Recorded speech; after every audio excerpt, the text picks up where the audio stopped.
Simula sa nakataas sa katawan hanggang sa bababa na pababa sa balakang. Everybody na!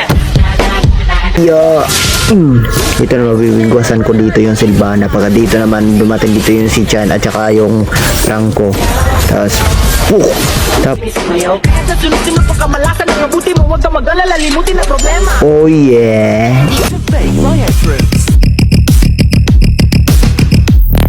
At dito naman agad-agad na kami nag-turtle, tapos magkukuntis pa dito dapat yung YSS, tapos nakita ko siya yun yung ulti ko, tapos sabay alis, parang natingapin na yung patay si Kupal. Puk.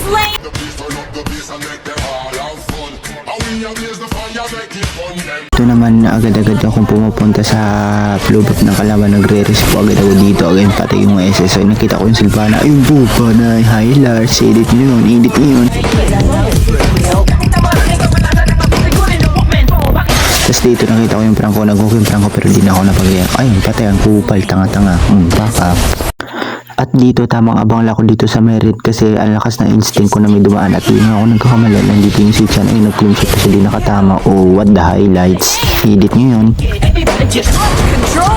Tamang abang na naman yung Harley nyo sa rebap at di nga ako nagkakamali. Nandito sila sa top. Ayun, nakapatay si Escaper sir. Pakak, si Silva,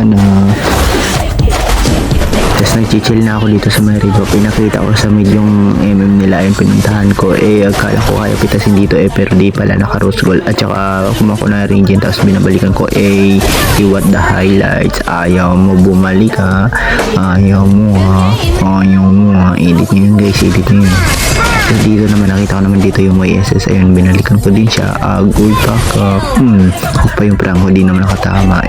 What the dash. At dito nagtatapos ang kabanata ng ating hardcore. So dito guys, ang score dito ay 51-27 ang layo ng score namin. Kaya GG sa inyo.